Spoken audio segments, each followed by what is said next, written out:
have to ask, how do you sit here with confidence to call out these great forces and not fear for your life as you leave this building?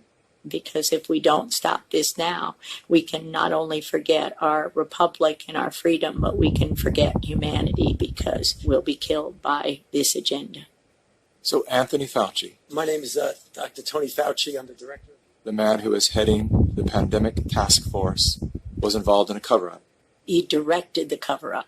And in fact, everybody else was paid off, and paid off big time. Millions of dollars in funding from Tony Fauci, Tony Fauci's organization, National Institute of Allergy and Infectious Disease. These investigators that committed the fraud continue to this day to be paid big time by the NIAID. And the whole world is listening to his advice for how to handle this current pandemic. How do we know that what he's saying is what we need to be learning? What he's saying is absolute propaganda. And the same kind of propaganda that he's perpetrated to kill millions since 1984. We know from this study quite clearly that there will be a delay in progression significantly greater than for individuals who do not take the drug. It started really when I was 25 years old. I was part of the team that isolated HIV from the saliva and blood of the patients from France, where Luc Montagnier had originally isolated the virus. This was a confirmatory study, but Tony Fauci and Robert Gallo were working together then to spin the story in a different way.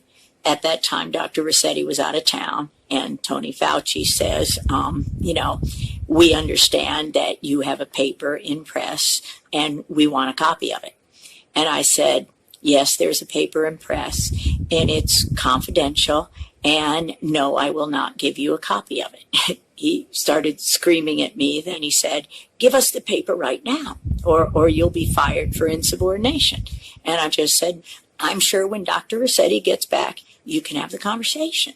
And so Frank comes back, several weeks later, and is really bullied into giving Fauci the paper.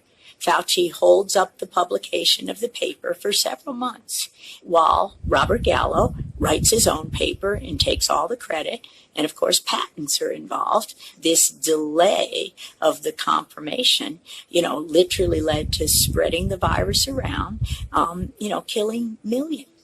Perhaps no one expressed the anguish of AIDS better than New York writer Larry Kramer.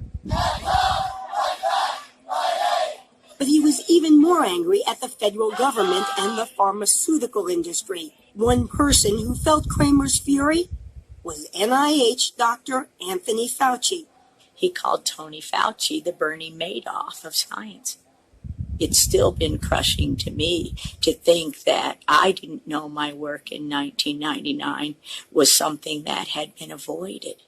From 83 and 82, when the virus was isolated, the virus didn't have to wait until 84 to be confirmed. Think of how many people, the entire continent of Africa, lost a generation as that virus was spread through because of the arrogance of a group of people, and it includes Robert Redfield, who's now the head of the CDC. Right along with Tony Fauci. They were working together to take credit and make money, and they had the patents on it and tailored them to IL-2 therapy, which was absolutely the wrong therapy. And had that not happened, millions wouldn't have died from HIV. How can a man who's giving, any person who's giving global advice for health, own a patent in the solution in the vaccine? Isn't that a conflict of interest, or shouldn't it be? It is a conflict of interest. And in fact, this is one of the things that I've been saying and would like to say to President Trump: repeal the Bayh-Dole Act. Bayh-Dole fundamentally